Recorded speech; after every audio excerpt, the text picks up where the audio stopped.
Sahabat Oase Rohani Katolik yang terkasih dimanapun Anda berada, apa kabar Anda hari ini? Semoga Anda tetap penuh sukacita, karena kasih Allah senantiasa menyertai Anda. Senang sekali saya, Bernadette Esther, bisa hadir dan menyapa Anda kembali dalam acara Oase Rohani Katolik.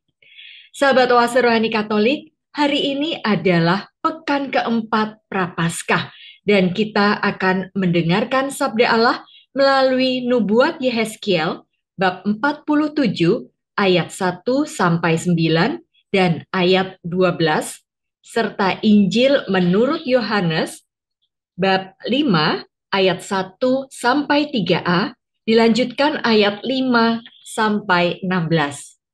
Sahabat Oase Rohani Katolik yang terkasih, puji Tuhan Allah semesta alam, Romo Profesor Dr. Bernardus Subroto Mardi Atmojo SY akan memberikan renungan dan inspirasi iman dari Sabda Allah melalui bacaan liturgi yang akan kita dengar nanti. Saya yakin para pemirsa dan pendengar setia Oase Rohani Katolik sudah sangat mengenal sosok Romo Mardi, demikian sapaan akrab beliau. Nah, mari kita sapa lebih dulu teolog Yesuit dan dosen teologi STF Diarkoro ini. Apa kabar Romo Mardi? Terima kasih, baik. Selamat berjumpa kembali bahwa kita boleh bersama-sama berbagi pengalaman disentuh oleh Tuhan. Terima kasih Romo senantiasa berkenan untuk hadir dalam acara Oase Rohani Katolik dan menjumpai para pemirsa setia Oase Rohani Katolik, Romo. Terima kasih banyak. Baik Romo Mardi, seperti biasa kita akan mengawali acara ini dengan doa pembuka. Monggo, Romo Mardi yang memimpin. Dalam nama Bapa dan Putra dan Roh Kudus. Amin. Allah, Aba, Bapa kami, Engkau telah menciptakan segala sesuatu. Engkau juga senantiasa memelihara seluruh alam semesta dan kami semua. Sebab Engkau senantiasa mengalirkan air berkat-Mu kepada kami semua. Perkenankanlah kami mempercayakan waktu-waktu yang akan datang, agar senantiasa disejukkan oleh cinta-Mu melalui Roh Kudus yang boleh kami sambut bersama Kristus kini dan sepanjang masa. Amin. Dalam nama Bapa dan Putra dan Roh Kudus. Amin.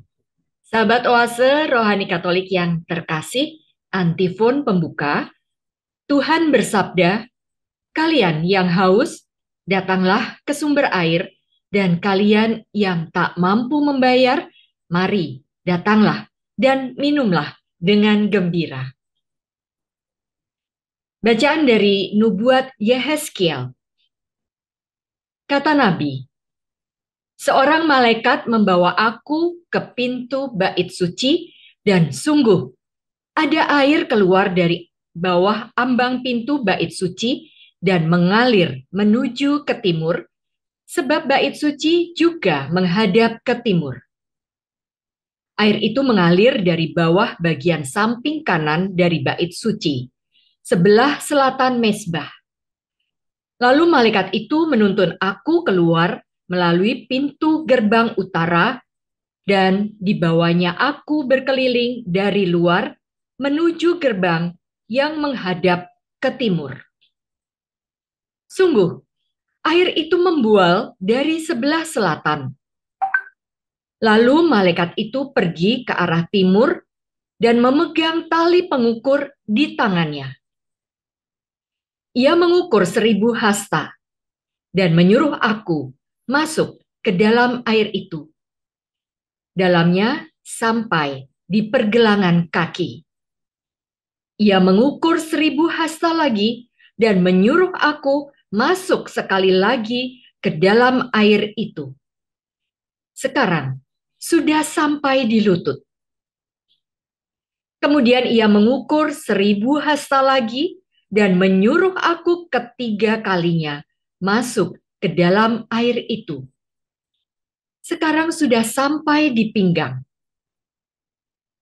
Sekali lagi ia mengukur 1000 hasta dan sekarang air itu sudah menjadi sungai di mana aku tidak dapat berjalan lagi sebab air itu sudah meninggi sehingga orang dapat berenang. Suatu sungai yang tidak dapat diseberangi lagi.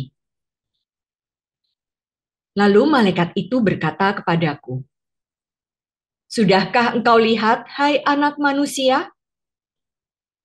Kemudian ia membawa aku kembali menyusur tepi sungai itu.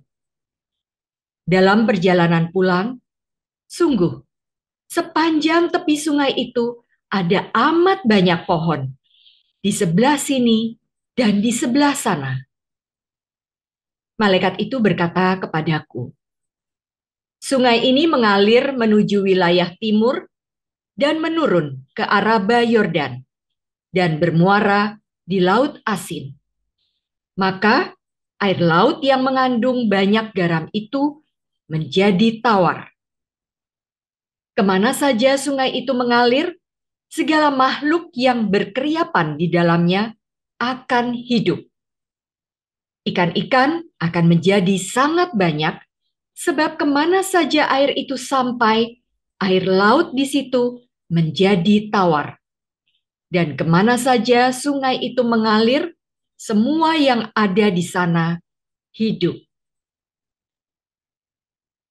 Pada kedua tepi sungai itu tumbuh bermacam-macam pohon buah-buahan yang daunnya tidak layu dan buahnya tidak habis-habisnya. Tiap bulan ada lagi buahnya yang baru, sebab pohon-pohon itu mendapat air dari tempat kudus. Buahnya menjadi makanan dan daunnya menjadi obat. Demikianlah sabda Tuhan. Syukur kepada Allah. Mazmur tanggapan dengan refren, Tuhan semesta alam menyertai kita. Kota benteng kita ialah Allah Yakub. Tuhan semesta alam menyertai kita. Kota benteng kita ialah Allah Yakub. Allah itu bagi kita tempat perlindungan dan kekuatan.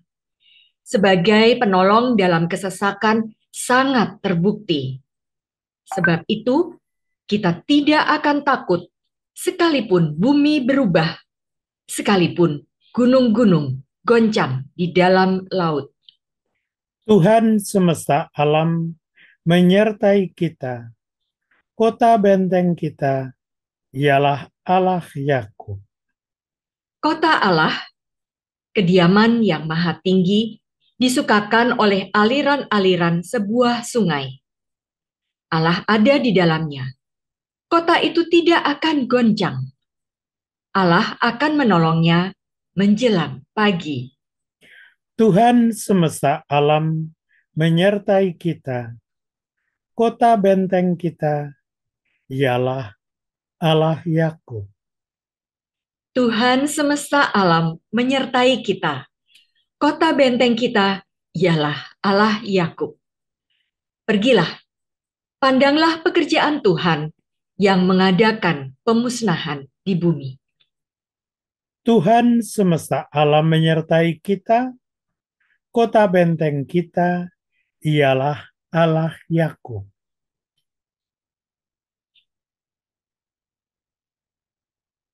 Sahabat Oase Rohani Katolik yang terkasih, mari kita siapkan hati untuk mendengarkan Injil suci.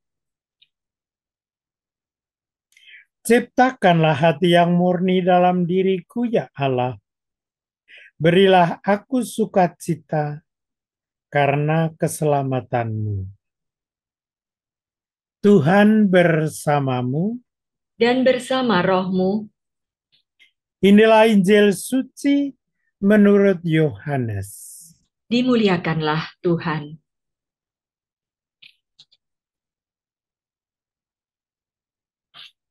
Pada hari raya orang Yahudi, Yesus berangkat ke Yerusalem.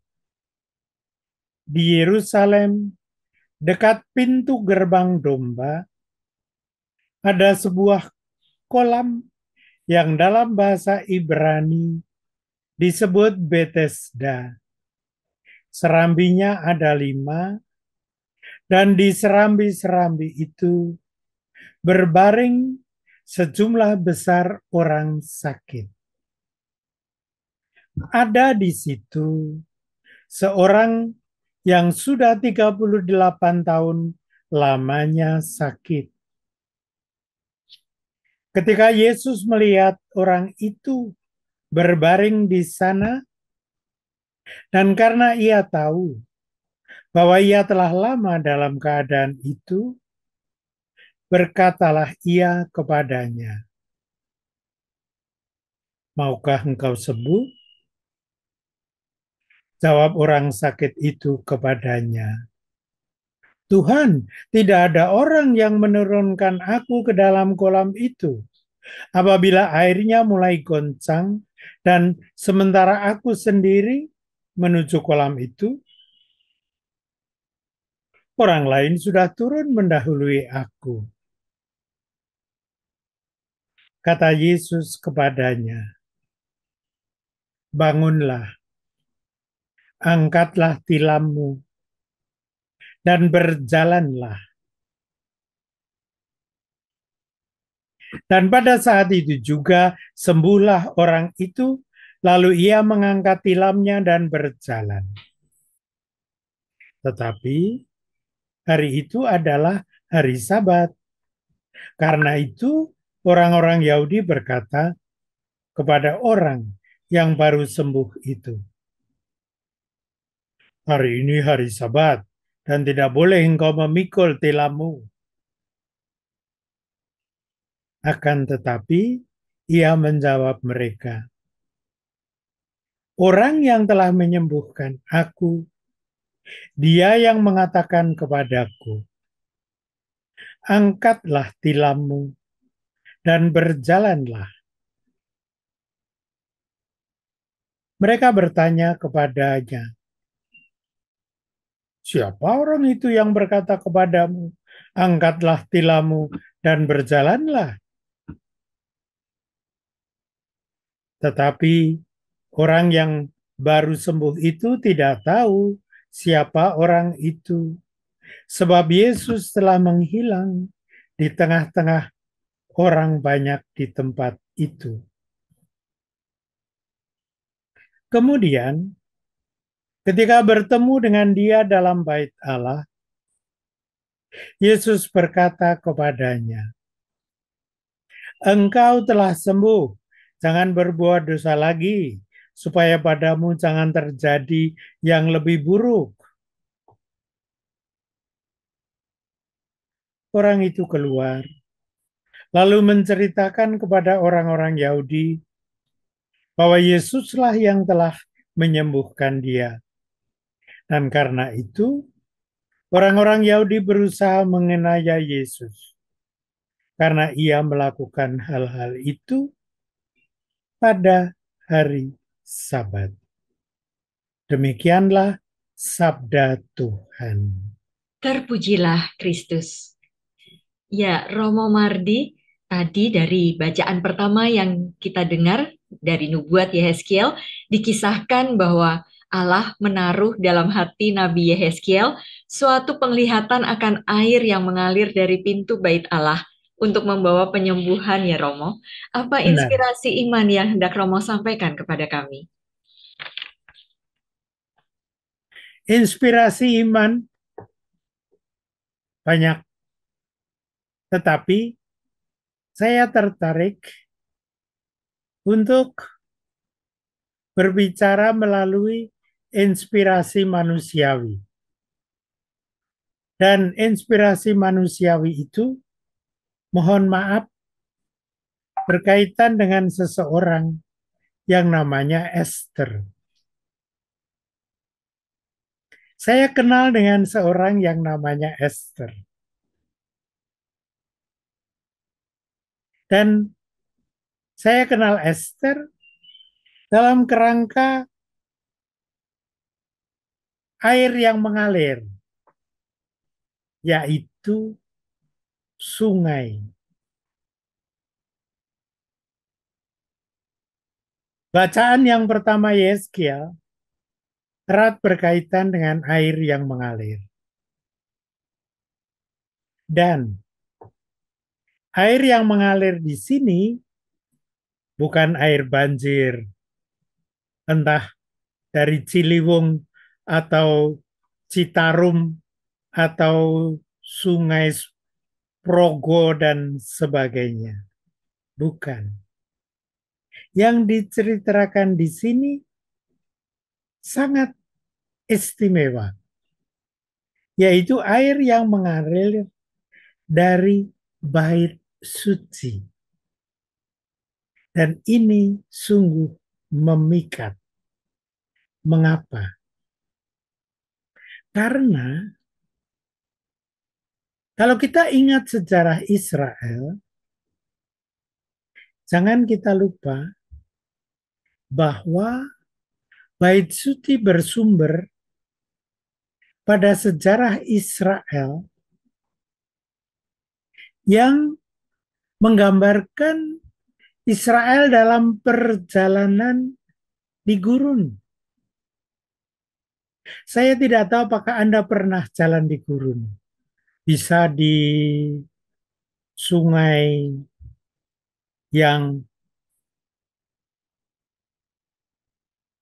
banyak sekali pasirnya, bisa. Tapi gurun dalam arti seperti gurun di Bromo, itu adalah suatu tempat yang luas sekali. Dan kalau kita berjalan di sana, cepat berkeringat. Dan betapa air setetes atau satu sendok atau satu cangkir merupakan penghiburan yang bukan main. Gambaran air mengalir di tengah daerah yang sangat kering adalah gambaran hiburan. Kalau itu datang dari bait suci, maka bait suci ditampakkan sebagai tempat orang mendapat hiburan. Dan bait suci adalah tempat di mana orang Israel merasakan dijumpai oleh Allah. Mohon dicatat baik-baik, dijumpai Allah. Sebab dengan demikian bukan kita yang hebat, tapi Allah yang menjumpai manusia. Dan Allah menjumpai manusia dengan suatu kebutuhan yang benar-benar merasuk ke dalam hati. Sampai lubuk hati yang sangat mendalam. Dan kalau Anda membaca baik-baik nubuat Yeskiel tadi, bayangkanlah pintu bait suci, air keluar menuju ke timur. Kemudian di sebelah selatan digambarkan. Kemudian pintu utara. Kemudian Anda melihat apa arti air di situ. Sesuatu yang membuat kehausan hilang. Sesuatu yang membuat bahwa kehadiran Allah menyebabkan bahwa tak ada yang membuat haus. Tak ada yang kering, dan yang ada hanyalah kesegaran.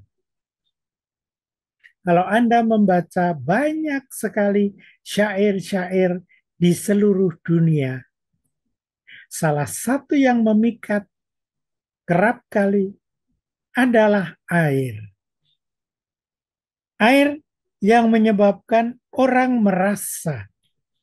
Lihatlah, dari pergelangan kaki sampai seluruh badan,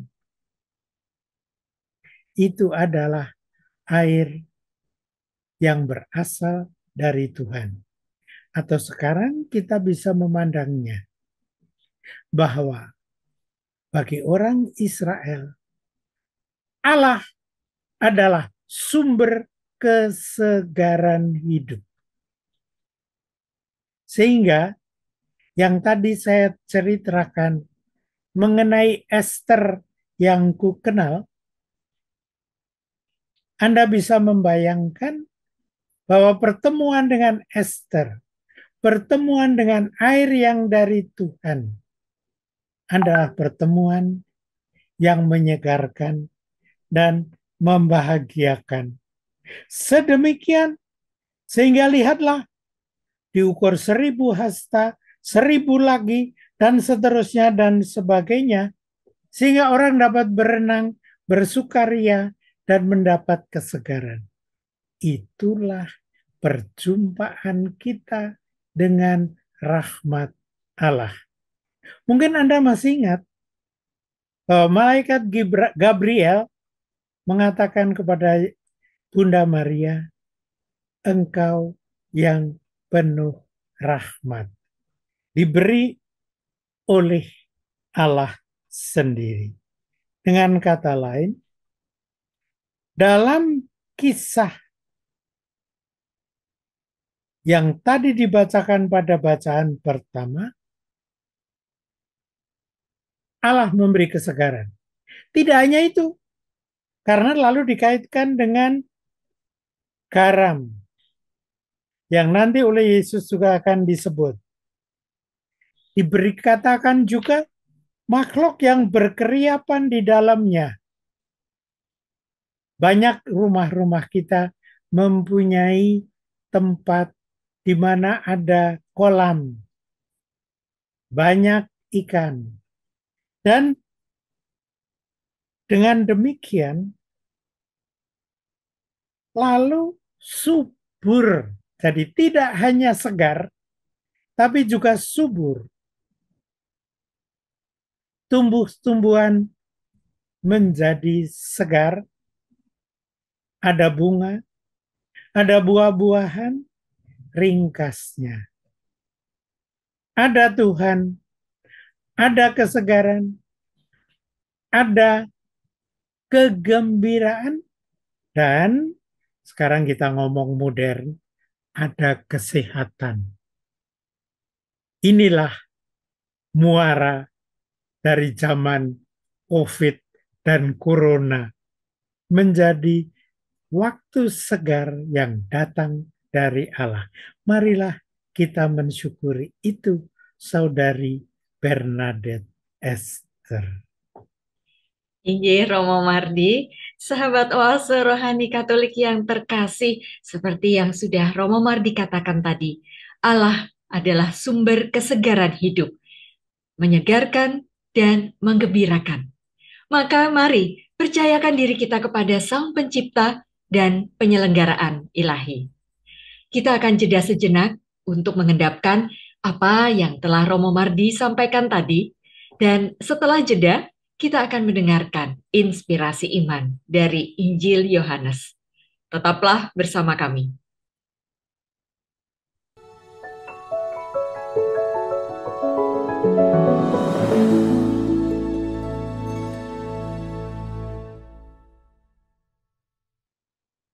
Sahabat oase rohani Katolik yang terkasih, Anda masih bersama kami, Romo Bernardus Subroto Mardi Atmojo SY, dan saya Bernadette Esther. Bila Anda mempunyai pertanyaan, saran, kritik, dan juga hendak sharing iman, Anda bisa menghubungi kami melalui email orkkaj2021@gmail.com atau mengirimkan melalui WA pesan di nomor 0881 0251 33438.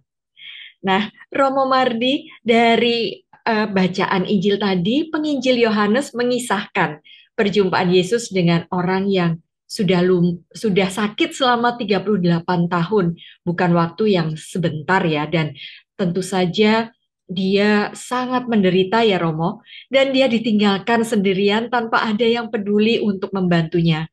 Yesus datang mendekati orang itu dan menawarkan kesembuhan. Apa inspirasi iman atau pesan apa yang hendak Romo Mardi sampaikan kepada kami? Sebetulnya bukan pesan yang hendak saya sampaikan, akan tetapi pesan yang tersampaikan kepada saya. Nah, ini erat berkaitan dengan Esther yang tadi saya sebut. Kenapa?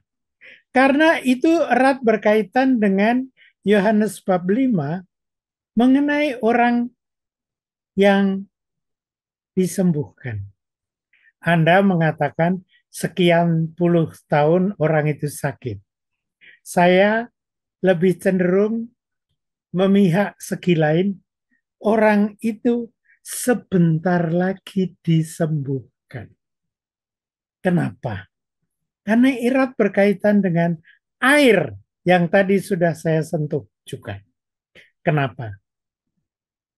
Saya dilahirkan di kota Yogyakarta.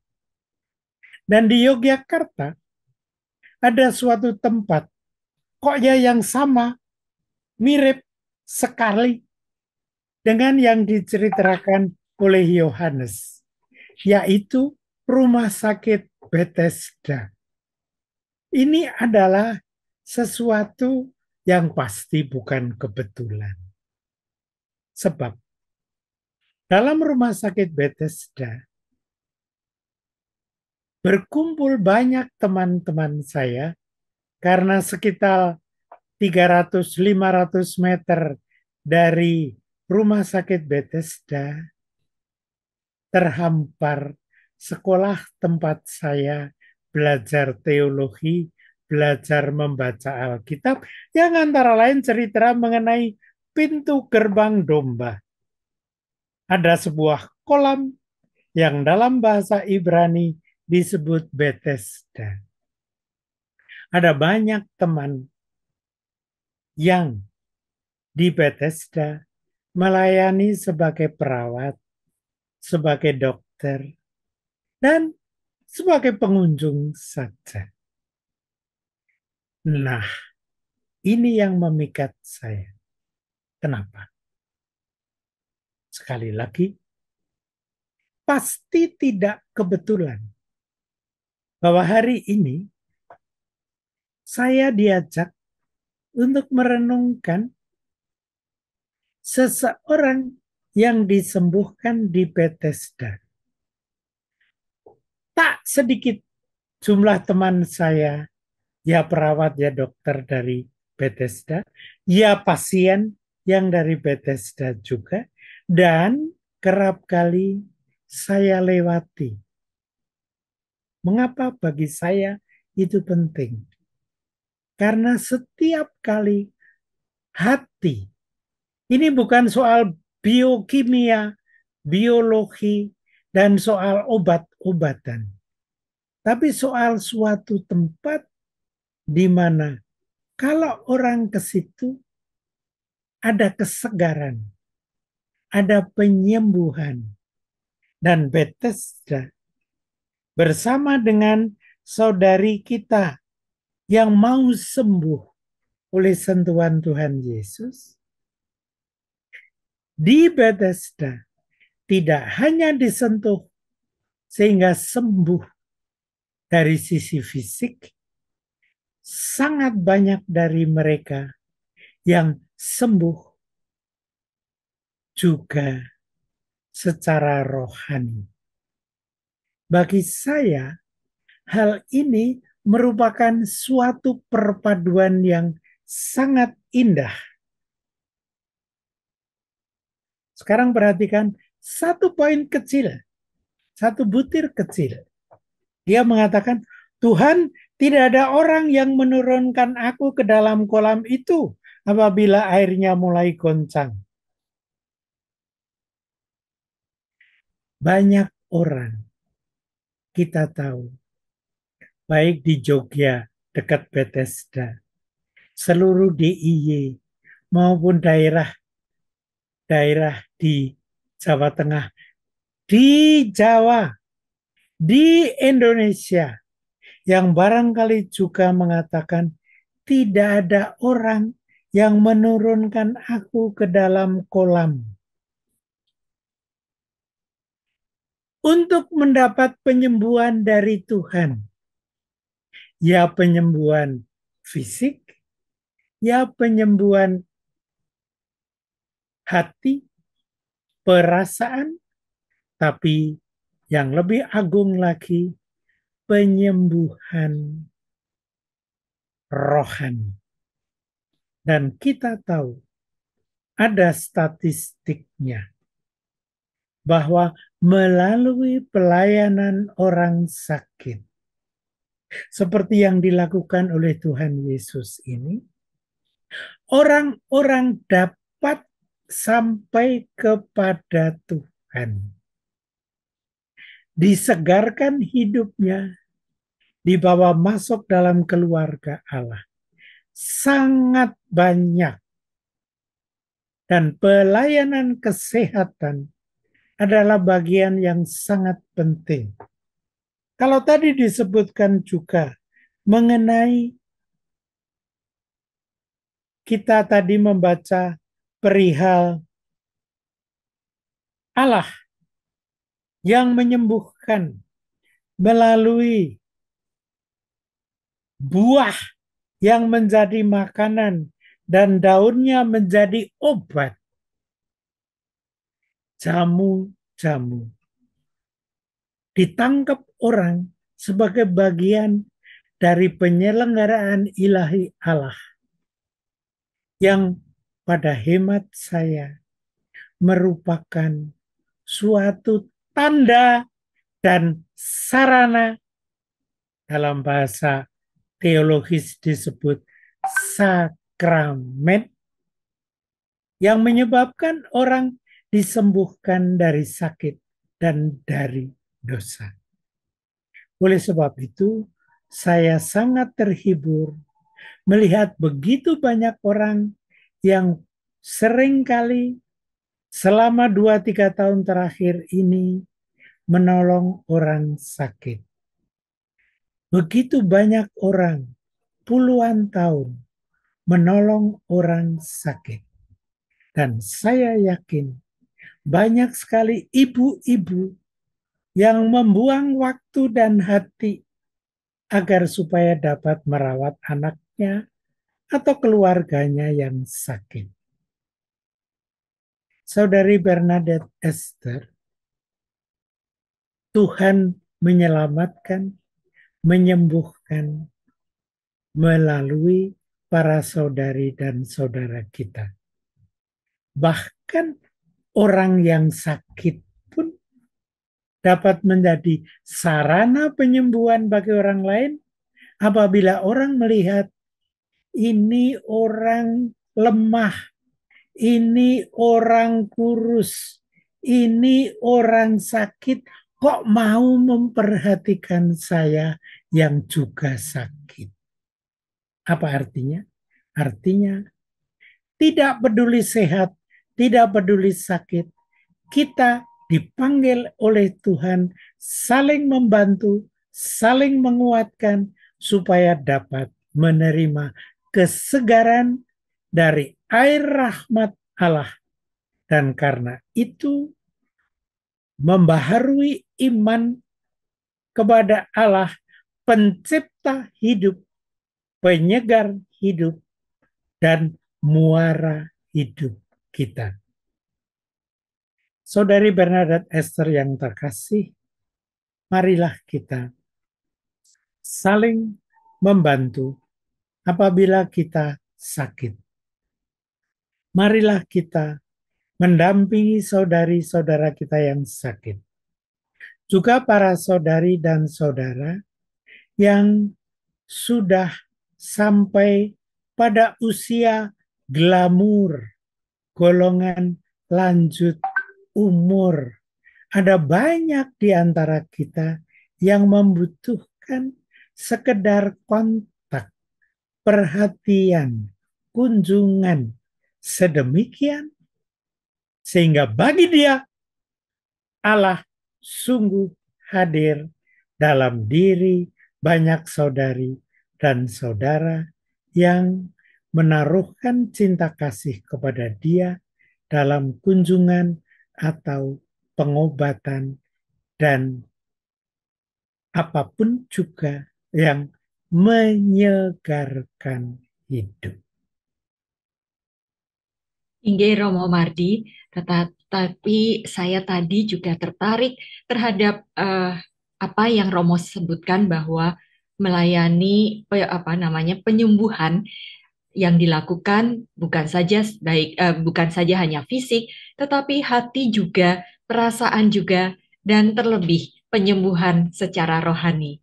Nah, ini artinya kita diampuni ya Romo, dibebaskan dari kesalahan dan dibebaskan dari dosa kita, dibebaskan dari amarah yang tak terkendalikan dan keinginan-keinginan yang menyakitkan serta berbagai bentuk eh, macam-macam yang justru mengurangi kadar hidup kita.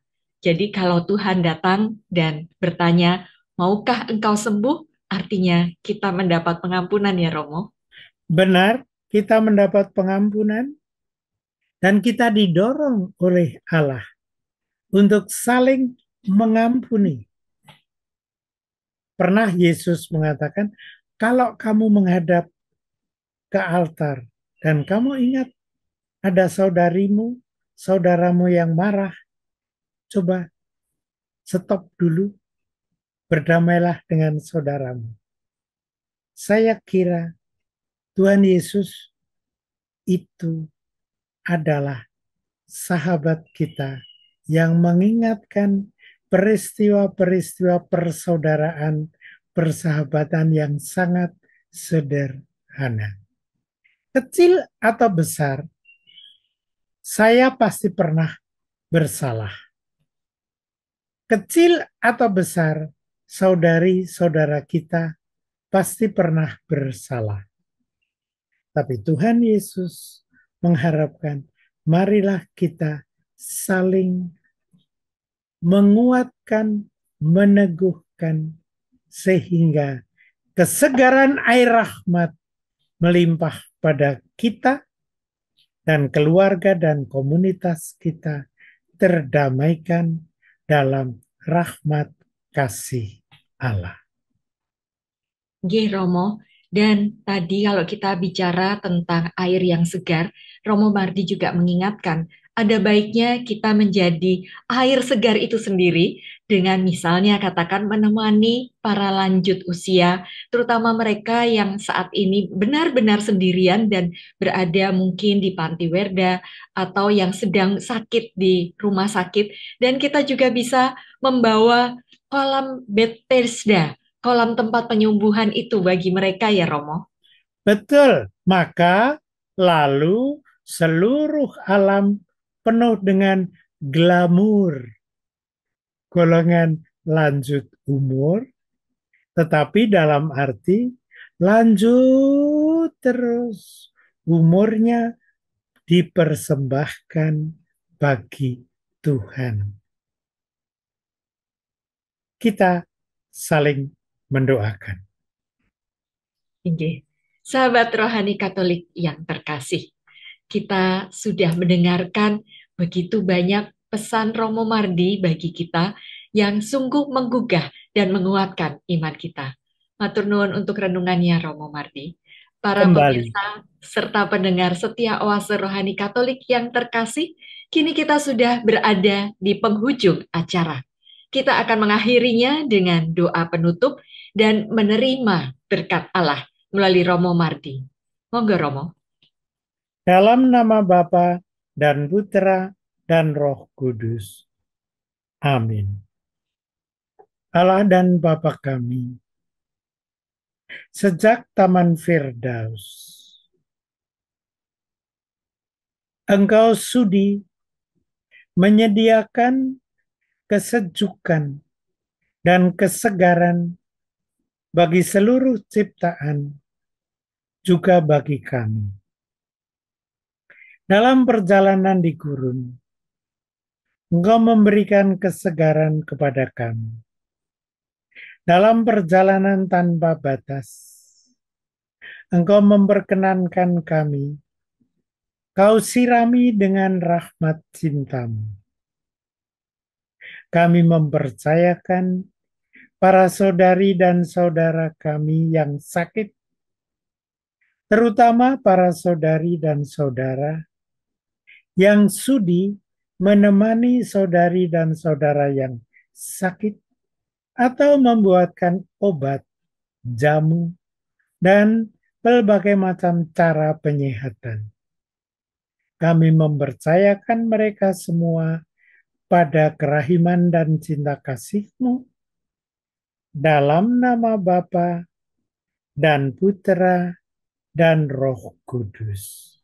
Amin. Amin. Sahabat Oase Rohani Katolik yang terkasih, dengan demikian usai sudah acara kita pada hari ini. Saya Bernadette Esther dan Romo Mardi. Kami berdua pamit undur diri. Sampai jumpa pada acara Oase Rohani Katolik edisi berikutnya. Salam. Kita berjumpa dalam Tuhan. Amin. Matur nuwun sangat Romo Mardi. Kembali Saudari Esther.